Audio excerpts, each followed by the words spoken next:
कई बार आपने सुना होगा कि प्रेगनेंसी में डायबिटीज आ गया है। ये इतना डरावना लगता है, लेकिन हर दूसरी औरत में सुनने मिलता है। तो ये एग्जैक्टली डायबिटीज आता कहाँ से है, क्यों आता है, ये इन्हीं औरतों में क्यों देखा जाता है? इन सब के बारे में अगर आपको जानकारी चाहिए हो तो हमारा इस वीडियो आखिर तक देखें।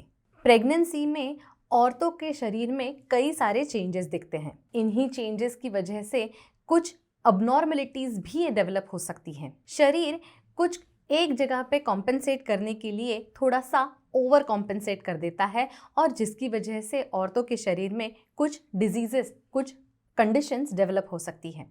थायराइड, हाइपरटेंशन, डायबिटीज़, ऐसी कुछ कॉमन कंडीशंस सिर्फ प्रेगनेंसी के दौरान भी डेवलप हो सकती है। वैसे ही अगर डायबिटीज़ प्रेगनेंसी के दौरान डेवलप हो जाए तो उसे जेस्टेशनल डायबिटीज़ के नाम से पहचाना जाता है। जेस्टेशनल डायबिटीज़ यानी कि ऐसा डायबिटीज़ होता है जो प्रेगनेंसी के दौरान ही औरतों के शरीर में मौजूद होता है। ऐसी औरत जिसके शरीर में पहले कभी डायबिटीज़ नहीं है, जिसकी शुगर लेवल हमेशा नॉर्मल रही है, अगर ऐसे औरतों में डायबिटीज़ आ जाए, शुगर लेवल्स अनकंट्रोल्ड बढ़ जाए, तो इस कंडीशन को जेस्टेशनल डायबिटीज़ के नाम से पहचाना जाता है। ये सिर्फ प्रेगनेंसी के दौरान दिखता है और डिलीवरी के बाद शुगर लेवल्स नॉर्मलाइज भी हो जाती हैं। प्रेगनेंसी के दौरान एक औरत के शरीर में कई सारे चेंजेस डेवलप होते हैं। वज़न बढ़ता है। इस बढ़ते हुए वज़न को मैनेज करने के लिए शरीर इंसुलिन डेवलप करता है, लेकिन अगर जितनी रिक्वायर्ड इंसुलिन होती है उतनी रिक्वायर्ड अगर इंसुलिन यूज़ ना हो पाए तो इसे इंसुलिन रेजिस्टेंस भी कहा जाता है। सो एग्जैक्टली यहाँ पे क्या हो रहा है, यानी कि शरीर में इंसुलिन तो मौजूद है, लेकिन इस इंसुलिन को इस्तेमाल करना आपका शरीर समझ नहीं रहा है। इसे कहा जाता है इंसुलिन रेजिस्टेंस। इस इंसुलिन रेजिस्टेंस की वजह से शरीर में इंसुलिन की रिक्वायरमेंट और भी ज़्यादा बढ़ जाती है। इसकी वजह से शरीर में इम्बैलेंस डेवलप हो जाती है और फिर शुगर लेवल्स बढ़ जाती है। इस बढ़ते हुए शुगर लेवल की वजह से औरत के शरीर में डायबिटीज़ आ जाता है। ऑन द कॉन्ट्ररी कई बार शरीर में ऐसे भी होता है कि जितनी रिक्वायर्ड है उतनी इंसुलिन ही शरीर डेवलप नहीं कर पाता।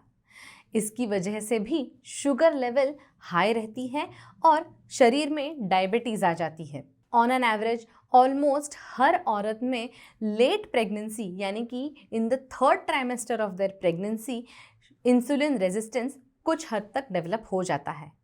लेकिन अगर ये इंसुलिन रेजिस्टेंस प्रेगनेंसी के इनिशियल स्टेजेस में यानी कि पहले 3 महीनों में डेवलप हो जाए तो इन औरतों में आगे चल के जेस्टेशनल डायबिटीज़ होने की संभावना बढ़ जाती है।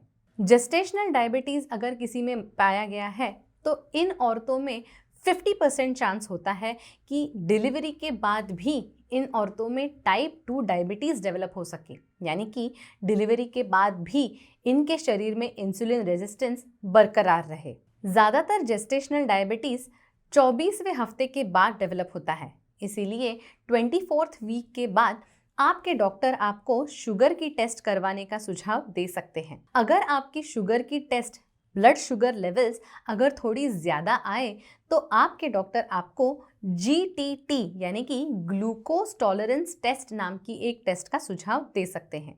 लेकिन अगर ब्लड शुगर लेवल्स पहले ही 3 महीनों में ज़्यादा है तो ये जेस्टेशनल डायबिटीज़ शायद नहीं है। मोस्ट लाइकली आपको डायबिटीज़ पहले से था, यानी कि ये शायद टाइप 1 या टाइप 2 डायबिटीज़ था। जेस्टेशनल डायबिटीज़ की वजह से प्रेगनेंसी में ब्लड प्रेशर बढ़ने के भी चांसेस होते हैं। इसीलिए जिन औरतों में जेस्टेशनल डायबिटीज़ पाया जाता है उन औरतों में प्रेगनेंसी इंड्यूस्ड हाइपरटेंशन यानी कि प्रेगनेंसी के दौरान होने वाला हाई BP भी ज़्यादातर देखा जाता है। जेस्टेशनल डायबिटीज़ की वजह से माँ के शरीर में हाइपरटेंशन हो सकता है। वैसे ही जेस्टेशनल डायबिटीज़ की वजह से बच्चों में भी यानी कि पेट में पलने वाले बच्चों में भी कुछ डिफेक्ट्स दिख सकते हैं। ज़्यादातर जेस्टेशनल डायबिटीज़ की वजह से बच्चे की साइज़ बहुत ज़्यादा बढ़ जाती है।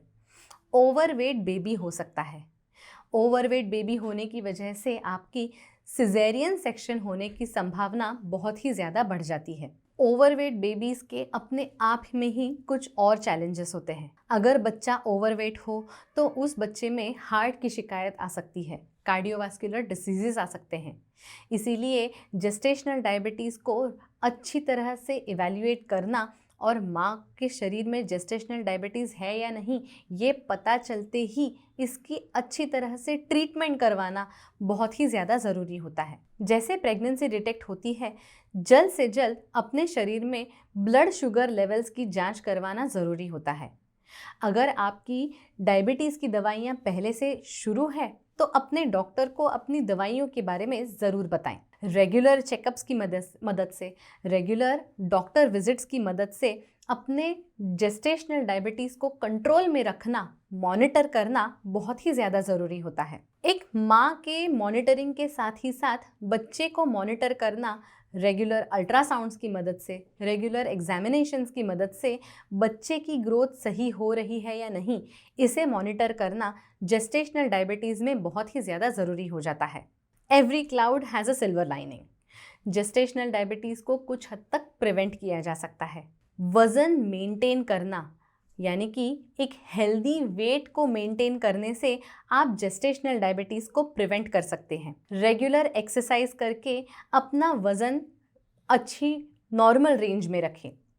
अगर आपको पीसीओडी है तो पीसीओडी का जांच करवाएं और पीसीओडी को कम करने के लिए, पीसीओडी को पूरी तरह से एलिमिनेट करने के लिए किस प्रकार की एक्सरसाइजेस किए जाएं उसके बारे में अपने डॉक्टर से ज़रूर पूछें। प्रेगनेंसी में एक हेल्दी ब्लड शुगर मेंटेन करना बच्चे के डेवलपमेंट के लिए, बच्चे की शारीरिक डेवलपमेंट के लिए बहुत ही ज़्यादा ज़रूरी होता है। हेल्दी डाइट, हेल्दी एक्सरसाइज और एक हेल्दी बॉडी मेंटेन करके आप अपने बच्चे को बहुत ही इम्पॉर्टेंट गिफ्ट देते हैं और वो है एक हेल्दी लाइफ। Thank you.